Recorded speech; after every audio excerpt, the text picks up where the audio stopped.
전쟁 일으킬 충분한 위인입니다. 아닙니다. 절대 전쟁을 일으킬 위인이 아니에요. 굉장한 외교 결례입니다. 최신식 전략이었던 전술을 무장한 최고의 군대를 갖추고 있었던 야망이죠. 일본, 중국, 조선 7년 동안 70만 명 이상이 참가한 16세기 말 동아시아 역사에서 가장 중요한 사건, 바로 임진왜란에 대해서 살펴보도록 하겠습니다. 임진왜란을 당시 조선, 일본, 명나라 세 나라의 입장에서 살펴보면 여러분들이 몰랐던 숨겨진 이야기가 있습니다. 그 이야기 전달해 드리도록 하겠습니다.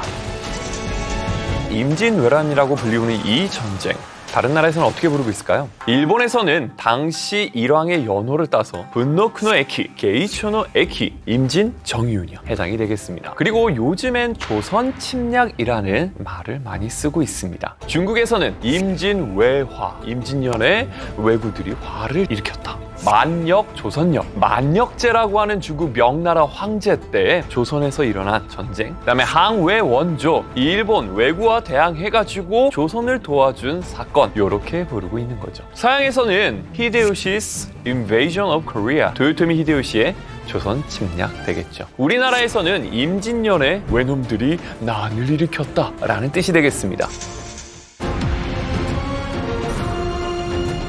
임진왜란 발발 직전에 각 삼국에서는 어떤 상황이었는지를 한번 살펴보도록 할게요.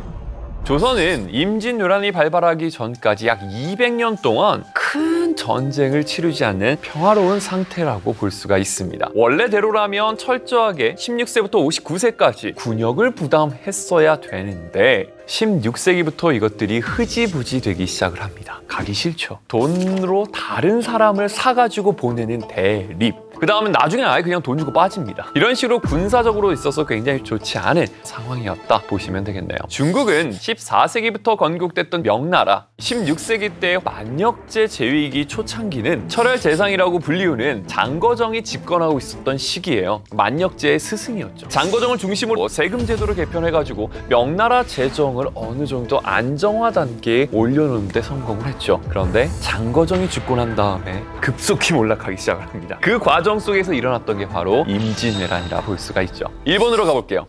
일본은 15세기 때부터 시작된 오닌의 난, 당시 무로마치 막부 시기였는데 오닌의 난을 계기로 쇼군의 권위는 뚝 떨어지게 되고 여기저기서 독자적인 세력들이 형성이 되면서 자기 스스로의 하나의 거의 나라처럼 독립을 해버리는 요거를 전국시대, 센코쿠 시대라고 부르게 됩니다.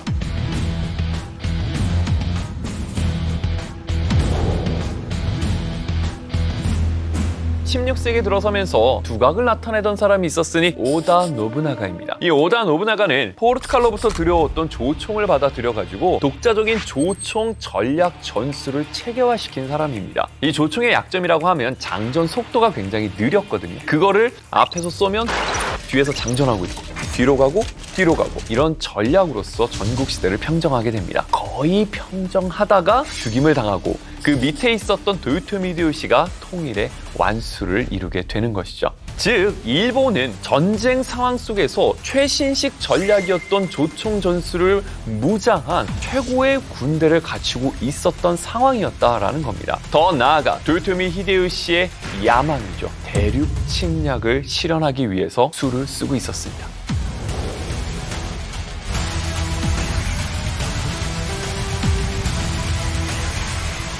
새롭게 대표가 등장했으니 서로 사절단 왕래합시다. 우리나라는 국서와 함께 통신사를 일본에 파견을 했죠. 그런데 도요토미 히데요시가 답서를 써주는데 내가 대명에 들어가는 날 사조를 거느리고 군영에 임한다면 더욱 이웃으로서 맹약을 굳게 할 것이다 라고 쓴 겁니다. 정명향도 명나라를 정벌하러 갈 테니 같이 앞장서라 라는 뜻이 되겠습니다.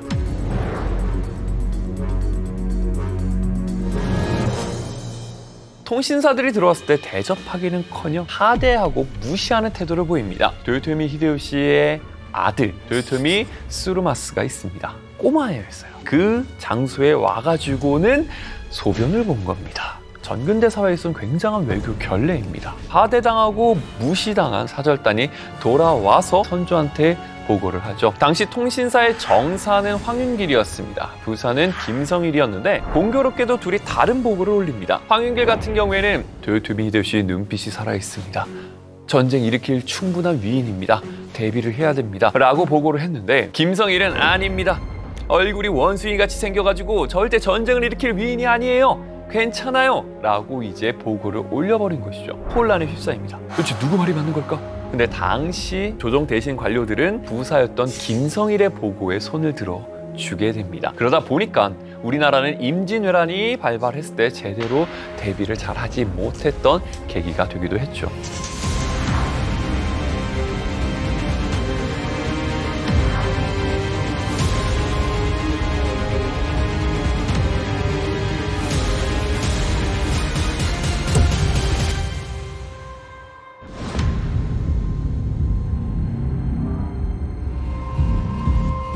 일본은 총 9개 군, 약 16만 명의 병력을 동원해 조선을 침공하기 위해 떠나게 됩니다. 그리고 14일 부산진에 도착해서 전투를 벌였죠. 우리나라 정발 중심으로 맞서 싸웠으나 결국 지게 됐고요. 그 바로 다음날 동래성까지 왔습니다. 당시 동래부사 송상현이 정말 목숨 걸고 맞서 싸웠으나 결국 역부족이었습니다. 이런 식으로 전쟁 초창기 때 효과적으로 대응하지 못하자 파죽지세로 일본군은 올라오기 시작을 합니다. 상주 지역 1차 방어선을 뚫고 2차 방어선 충주 지역 신립장군의 탄금대 전투 정말 말 그대로 배수의 진을 쳤죠. 그러나 결국 뚫리게 됩니다. 상주에서 패배하고 충주에서 패배했다라는 보고가 선조에게 들어오자 선조는 평양 거쳐 의주까지 피란을 떠나게 됩니다. 만일의 사태에 대비해서 광해군을 대자로 책봉하게 됩니다. 그와 동시에 명나라한테 지원병 파병을 요청하게 됩니다. 명나라는 이 소식을 듣게 되자 빠르게 지원병을 파병을 합니다. 명나라 지원군은 1592년 6월에 파병되기 시작해서 요동 지역에 있었던 부대들이 1차적으로 의주 지역에 들어오게 됩니다.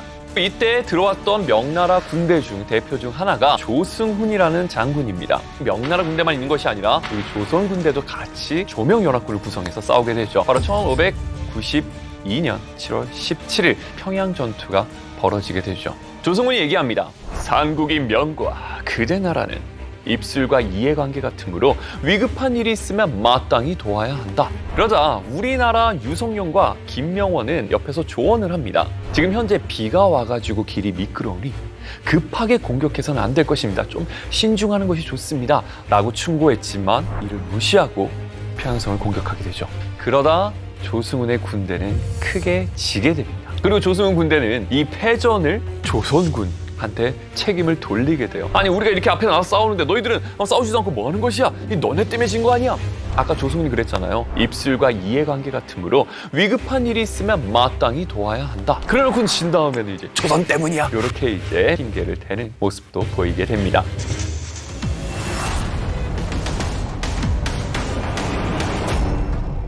자, 이후 명나라에서는 계속해서 추가적으로 지원병을 파병하게 됩니다. 1592년 12월 이효송이 3만의 군대를 이끌고 다시 압록강을 건너 의주 지역으로 들어오게 되죠. 당시 조선 군대는 도원수 김명원이 지휘하는 약 8,000명의 군대가 참여하게 됩니다. 1593년 1월 6일 이효송은 4만의 군사를 데리고 평양성을 포위하게 됩니다. 당시 평양에 있었던 일본의 상황을 살펴보면 그렇게 상황이 좋지만은 않았습니다. 일본은 6월부터 평양성을 들어와가지고 굉장히 오랫동안 있었습니다. 점차 식량이 떨어져 가기 시작을 한 상태였죠. 훨씬 더 병력이 많은 조명연합군이 평양성을 둘러싸고 치열하게 전투를 벌이자 버티기가 어려워졌죠. 이에 일본 장군 고니시는 영광정 토굴에 들어가서 항전을 하게 되며 이걸로 인해서 조명연합군이 피해가 조금 발생하게 됩니다. 그러자 이효송은 이 피해를 줄이기 위해 얘기를 하죠. 우리 병력으로 한 번 거사하면 충분히 섬멸시킬 수 있지만 차마 인명을 모두 죽일 수 없으니 우선 물러나 너희 살 길을 열어주려고 한다. 속히 여러 장수들을 거느리고 문을 열고 나와 나의 분부를 듣도록 하라. 항복을 권유한 겁니다. 자, 이 말을 들은 고니시는 우리는 퇴군을 진심으로 바랍니다. 더 이상 싸울 여력도 없습니다. 뒷길을 차단하지 말아 주십시오. 라고 퇴로 보장을 요구했죠. 당시 퇴로를 조선군이 맡고 있었는데 오케이, 조선군 풀어줘. 결국 고니시는 한밤중에 장수들을 이끌고 대동강을 건너 평양을 탈출하게 됩니다. 퇴각했던 일본군은 개성으로 내려갔다가 서울, 즉 한양으로 집결하게 됩니다. 아니 우리가 이렇게 앞에 나와서 싸우는데 너희들은 싸우지도 않고 뭐 하는 것이야? 이 너네 때문에 진 거 아니야? 차마 인명을 모두 죽일 수 없으니 오케이, 조선군 풀어줘. 이호성은 1월 10일 평양성을 빠져나가 개성에 진을 치게 됩니다. 유성룡은 빠르게 이호성에게 서울로 진격하자라고 건의를 합니다. 그런데 이호성은 천천히 내려와서 26일 파주에 도착. 그리고 그 다음날 27일 일본군과 전투를 벌이게 되죠. 이 전투가 바로 벽제관 전투입니다. 이 전투 초반에는 명군이 일본군을 좀 많이 격퇴하고 사로잡는 일이 벌어집니다. 그러자 일본군을 얕본 이호성은 매복하고 있었던 일본군을 향해 돌진을 하다가 결국에는 포위당해서 크게 패배하고 맙니다. 이에 유성룡은 이기고 지는 일은 무가에서 항상 있는 일이니 마땅히 형세를 살펴 다시 진격해야 될 것입니다. 그러자 이호성이 얘기합니다. 이곳의 지세가 비가 온 뒤에 진창이 되어서 군대가 주둔하기 불편하니 임진강 북쪽으로 돌아가서 군사들을 쉬게 한 뒤 진격하게 하려는 것뿐이요 라고 핑계를 대죠.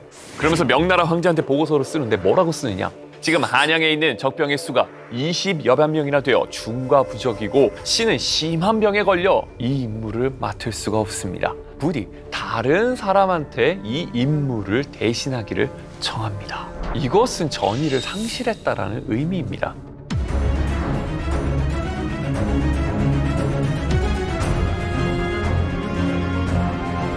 자, 이 벽제관 전투 이후에 권율 장군의 행주대첩, 행주산성에서 일어난 이 행주대첩을 치른 뒤 이제는 전세가 완전히 바뀌게 됩니다.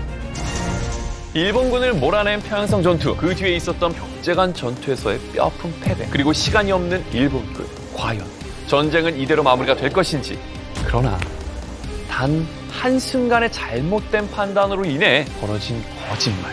이 거짓말로 인해 전쟁은 더 큰 소용돌이에 휩싸이게 되는데요. 과연 이 거짓말은 무엇일까요? 조명연합군이 함께 힘을 합쳐서 일본을 무찔렀던 대표적인 전투, 평양성 전투가 있죠. 이로 인해서 임진왜란은 전세가 뒤바뀌는 계기를 마련하게 됩니다. 파죽지세로 이 기세를 몰아서 서울 진격하고 더 내려가고 싶은 것이 바로 우리의 마음이었지만 명군은 별로 그렇게 생각하지 않았던 것 같아요. 조명연합군이 평양성을 점령하고 벽제관 전투에서 패배를 하자 전쟁은 교착 상태에 들어가게 됩니다. 일본은 후방이 불안해지자 더 이상 앞으로 진격할 수는 없고 조선은 일본군을 다 몰아낼 만큼 병력이 강하지는 못했습니다. 여기에 명나라는 일본과 협상을 통해서 어느 정도 전쟁을 마무리 지어 보려는 생각을 하면서 전쟁은 잠시 교착 상태에 빠져들어가게 되는 것이죠.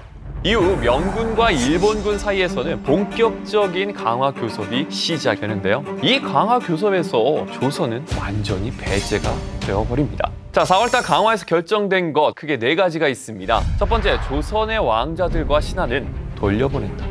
일본군은 서울에서 부산포까지 철수한다. 개성을 지키는 명군은 일본군의 서울 철수를 보고 귀국한다. 네 번째, 명예 강화 사절을 일본에 파견한다. 그래야 1593년 4월 18일 일본군은 명예 16연과 교섭 후 한양에서 퇴각을 하게 됩니다. 강화 교섭을 하고 난 뒤 명나라 장수였던 송응창이 자신의 책사 사용제 서일관을 중심으로 명예 사절단을 보내게 됩니다. 그런데 이 사절단은 사실 중국 황제의 명을 받은 사절단이 아닙니다. 어찌 보면 사칭한 사절단인 것이죠. 왜 거짓 보고를 올렸을까요? 송응창은 가짜 칙서를 보내 일본 측으로부터 항복 문서를 받아오기만 하면 이 임진왜란은 곧 끝날 것이라고 안이하게 생각하고 있었습니다. 자, 일본에서는 명과 조선이 일본의 강화를 부탁해왔고 명나라 사절단을 인질로서 인지하고 있었습니다. 그러자 이제 도요토미 히데요시가 반갑게 맞이했죠. 그리고 나서 우리의 요구 조건은 이것이네 하면서 7가지 조건을 내세우게 됩니다. 첫 번째, 명나라 황녀와 우리 일본 일화 혼인. 두 번째, 명과 일본의 무역을 재개하라. 세 번째, 명과 일본의 화호를 서약한다. 그리고 조선의 사도를 할양해라. 조선의 왕자를 인질로 제공해라. 임해군과 숭화군의 송환. 조선의 서약서를 작성해라. 이런 식으로 7가지 요구 조건을 내세우게 됩니다. 자, 이런 상황 속에서 6월 후반 고니 씨는 심유겸과 계획을 해가지고 고니 씨의 가신을 항복 사절단으로 내세워 명나라에 파견하게 됩니다. 역시나 일본 왕이라든가 도요토미 히데요시의 명령을 받지 않은 가짜 사절단이었습니다. 명과 일본의 강화 협상이 성공할 가능성은 애초부터 거의 없었죠. 명은 기본적으로 일본을 책봉만 해주면 대국의 은혜에 그저 감사할 수밖에 없는 오랑캐로 생각하고 있었고요. 일본은 비록 평양성 전투에서는 패배했지만 전체 전쟁에서는 일본군이 이겼다라고 자부하고 있었습니다. 즉 송응창, 심유경 등 명군의 지도부가 하루빨리 전쟁을 중단하기 위해 일본 측 장수인 고니 씨와 함께 명의 황제와 도요토미 히데요시를 속이고 기만한 셈이었죠. 명나라는 도요토미 히데요시가 명나라의 책봉을 간청하는 정성이 있다라고 인정해서 도요토미 히데요시를 책봉하기 위해 책봉사를 파견하기로 결정한 것이죠. 자, 명나라로부터 책봉사가 파견됐다라는 소식을 전달받은 1595년 5월 20일, 일본은 강화 조건 7개에서 한 3개 정도로 이제 축소하면서 협상을 하려고 합니다. 원래 협상은 테이블에 들고 나올 때는 이만큼을 들고 나와서 이제 점점 맞춰가는 게 협상이죠. 그 3가지는 무엇이었느냐? 첫 번째, 조선의 왕자를 일본에 보내면 우리 사도 이 왕자한테 붙여서 너희 돌려줄게 라는 거. 두 번째, 조선의 왕자가 일본군 진영에 도착하면 15개 소의 진영 중 10개 소를 우리는 파괴를 하겠다. 어느 정도 이제 물러나겠다. 그다음에 세 번째, 명과 일본이 다시 교역을 할 수 있게 해달라. 명의 책봉사 파견이 이미 결정된 상태였기 때문에 도요토미 히데요시는 사실상 조선의 왕자를 일본에 보내달라라고 하는 요 조건이 가장 핵심으로 남게 되는 것이죠. 1595년 5월 시점에는 상당 부분 타협이 이루어져 있는 상태였다 보시면 되겠습니다. 자, 그리고 6월 책봉사가 일본에 건너갔고 우리나라에서도 통신사를 파견하게 됩니다. 자, 9월달 도요토미 히데요시는 책봉사를 접견을 하고 만났는데 강화교섭은 결렬되게 됩니다. 이 강화교섭은 왜 결렬이 되었을까요? 여기서는 크게 3가지 정도의 학계 추측이 있습니다.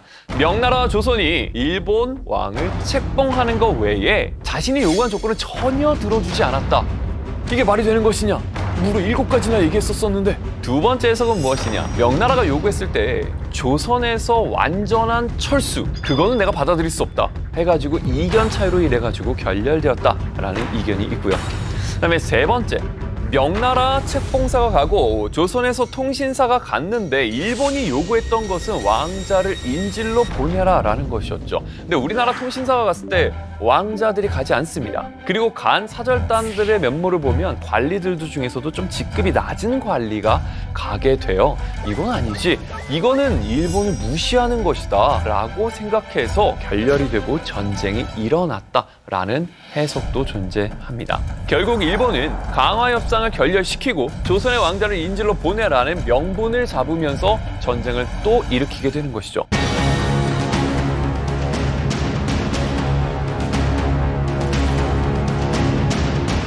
그게 바로 1597년에 발생한 정유재란이 되겠습니다. 이 정유재란 역시나 마찬가지로 일본은 배를 타고 옵니다. 그 다음에 바다를 통해서 갈 작전을 세우고 있었어요. 그러나 이것을 산산조각 낸 사람이 바로 이순신이죠. 정말 폐허가 되다시피 한 조선 수군을 이끌고 승리를 거뒀던 전투. 신에게는 아직 12척의 배가 남아있어옵니다. 아, 유명한 대사죠. 아직 신에게는 12척의 배가 남아있어옵니다. 발포하라!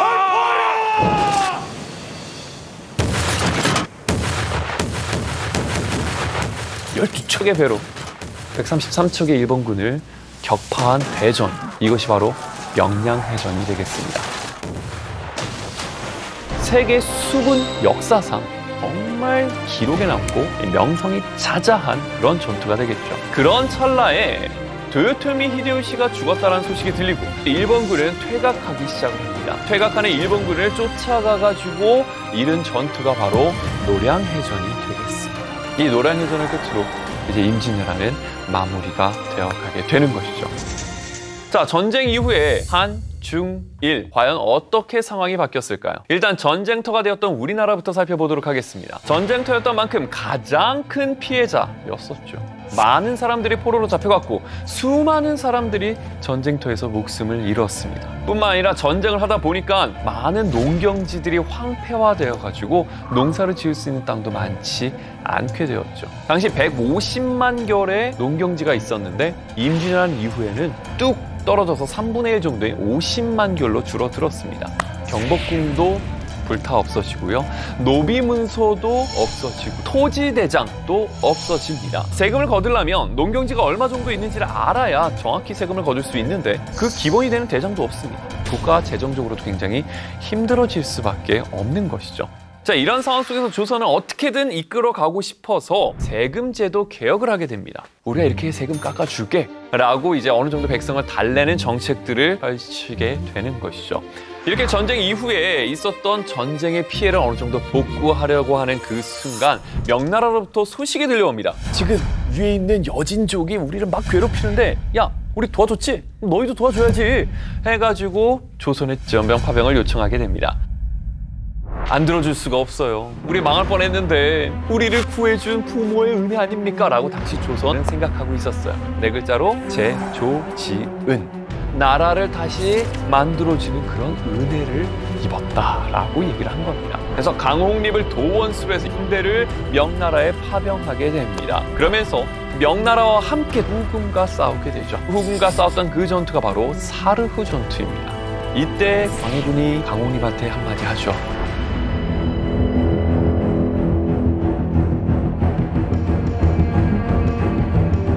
지원병을 보내지만 광해군은 중립 외교 노선을 택하면서 후금과 명나라 사이에 줄다리기를 합니다. 그러자 서인들 중심으로 신하들이 들고 일어납니다. 부모와 같은 명나라한테 그렇게 하는 것은 사람으로서 할 그 도리가 아니다. 라고 해서 광해군을 쫓아내는데 하나의 명분으로서 작용하게 됩니다. 그리고 광해군은 폐위되고 인조 반정으로서 인조가 즉위하게 되죠. 이것은 누구를 자극하는 걸까요? 후금을 자극하는 거죠. 그래서 후금이 쳐들어오는 단초를 제공해주기도 합니다. 다음은 중국으로 넘어가 보도록 할게요. 명나라, 만역제. 조선에서 막지 않으면 더 피해가 클 것이다 해가지고 지원병을 파병해서 조명연합군을 구성했죠. 그런데 엄청난 돈을 쏟아 부었습니다. 명나라에서 임진왜란과 정유재란에서 사용한 비용을 합치면 약 은 1천만 양으로 추정이 됩니다. 이거는 어마어마한 양입니다.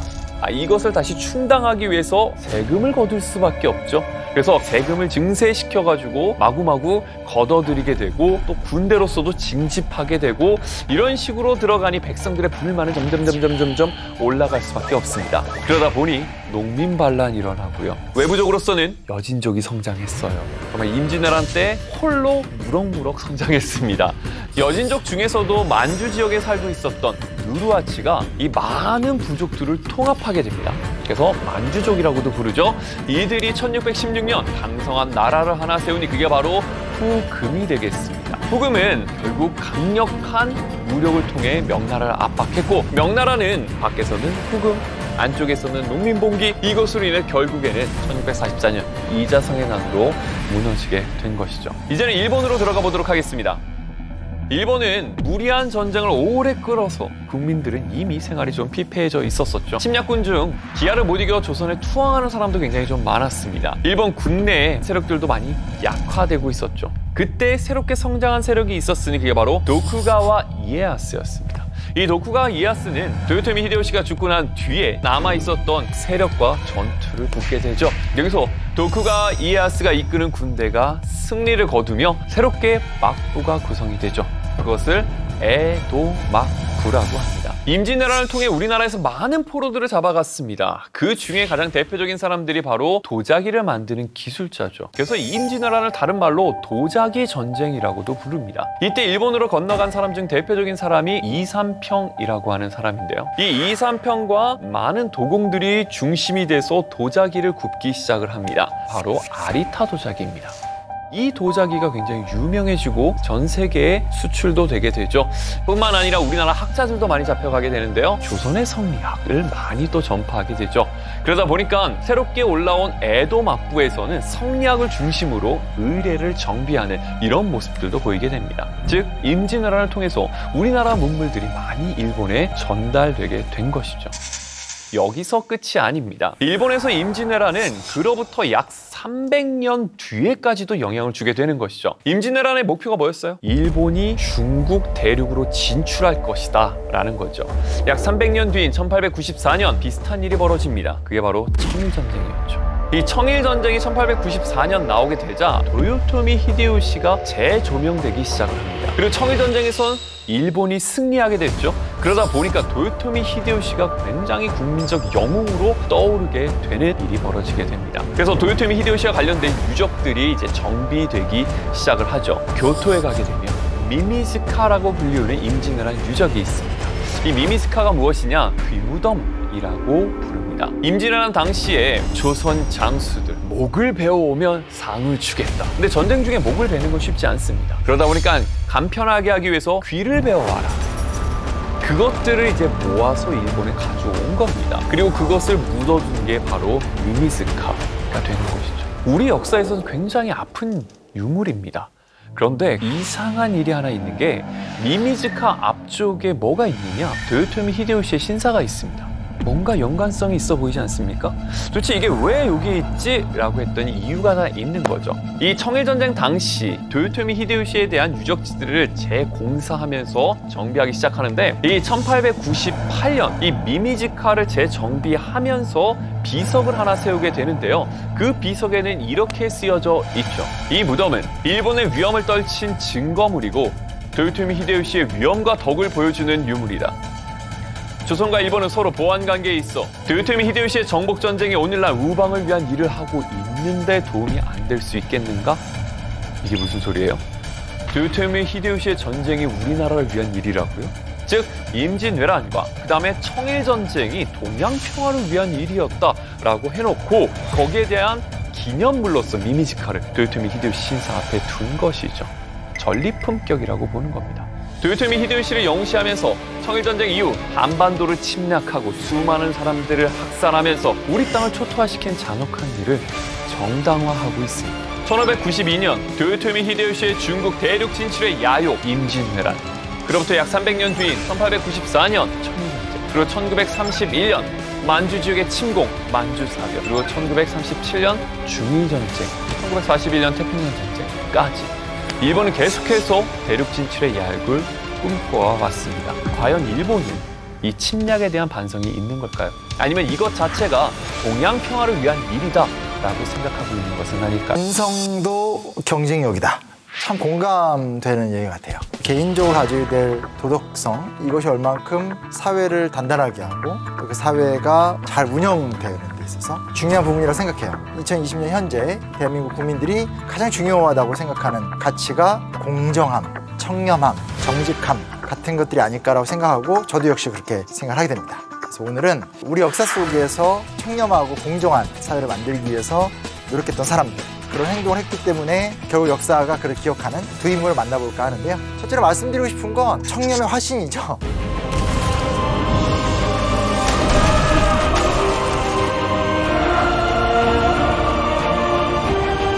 잘 알고 있는 이순신 장군입니다.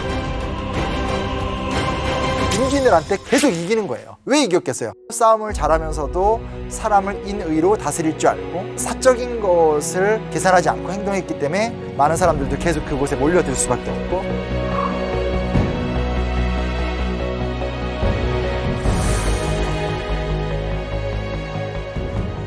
난중일기 같은 경우는 1592년 1월 1일부터 1598년 11월 17일, 되게 안타까운 얘기지만 노량해전에서 전사하기 이틀 전까지의 기록을 담고 있는데 우리나라에서도 굉장히 중요한 국가보물로 지정을 받았고 세계 기록문화유산에도 등재가 됐는데 그 난중일기에 나타나는 여러 모습들 중에서 정말 뚜렷하게 각인되는 그 부분, 그게 바로 공정과 정직이라는 건데 개인적으로 되게 가슴에 남는 말인데, 장군으로 세상에 태어나 나라에 쓰인다면 죽기로서 최선을 다할 것이며 쓰이지 않으면 들에서 농사 짓는 것으로 충분하다.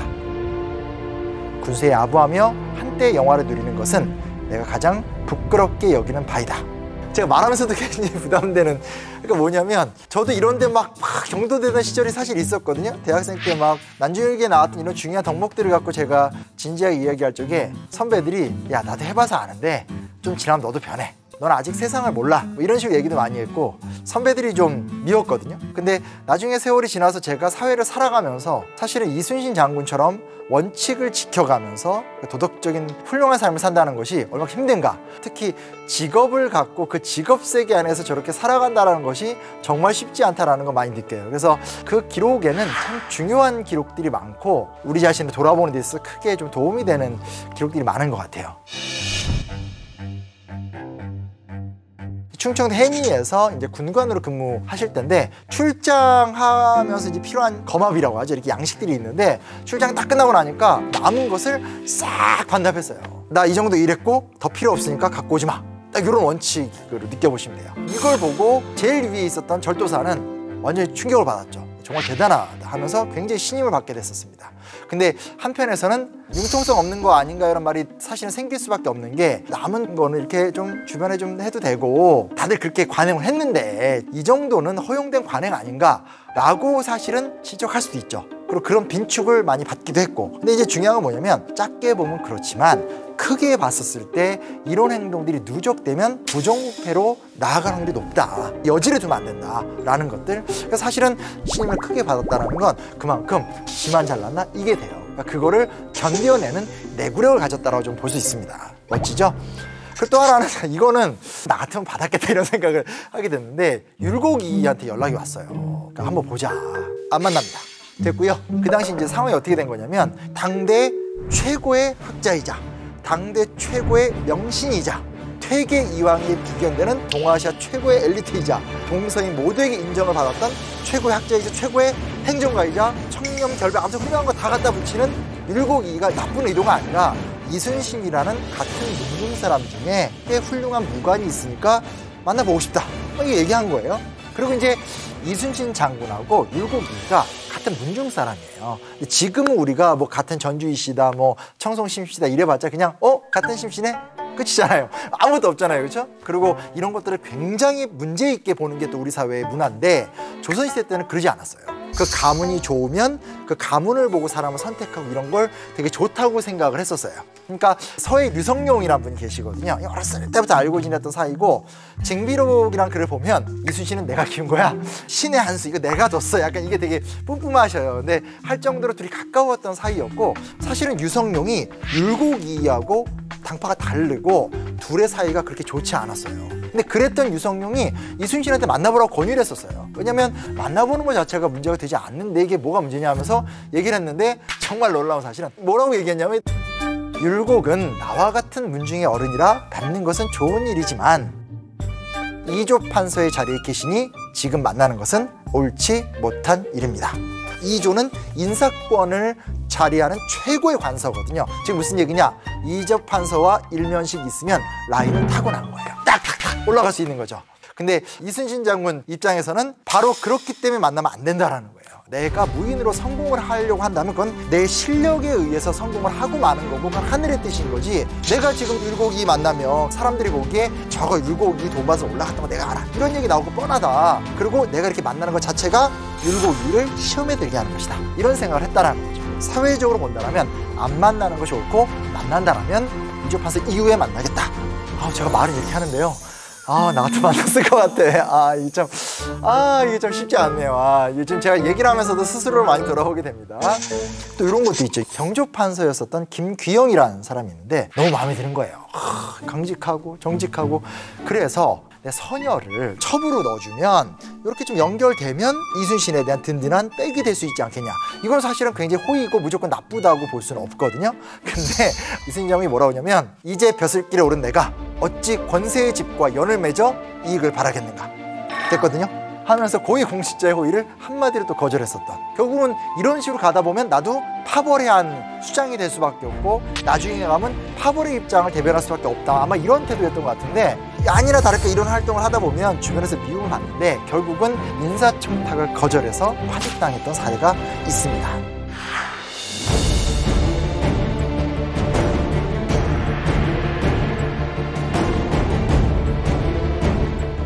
병조전랑 서익이 편법으로 자신의 친척 한 명을 훈련한 청군으로 승진시키려고 인사합력을 가했다. 그러나 이순신은 법의 규정을 들어 상관의 인사청탁을 단호히 거절했다.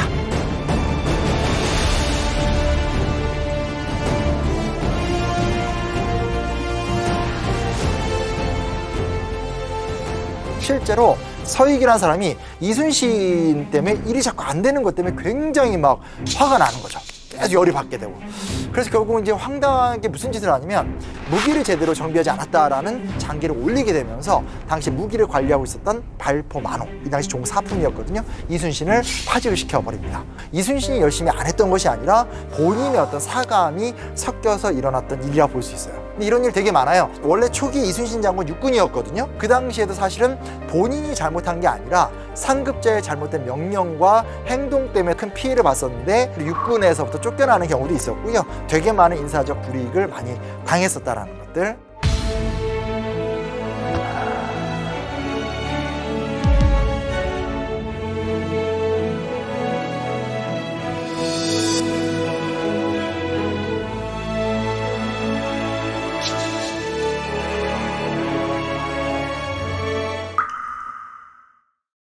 없겠어요? 엄청 많았어요. 근데 다만 이런 것들이 기록이 많이 안 남아 있던 거고, 이순신 장군 성격이 무조건 말을 막는 성격이 아니거든요. 불만을 품거나 이견을 제기하는 경우가 많았고, 철저하게 회의도 하고 합리적으로 운영하고 이런 과정을 체계적으로 운영을 했었기 때문에 이런 어떤 리더십이 통했다라고 볼 수가 있죠.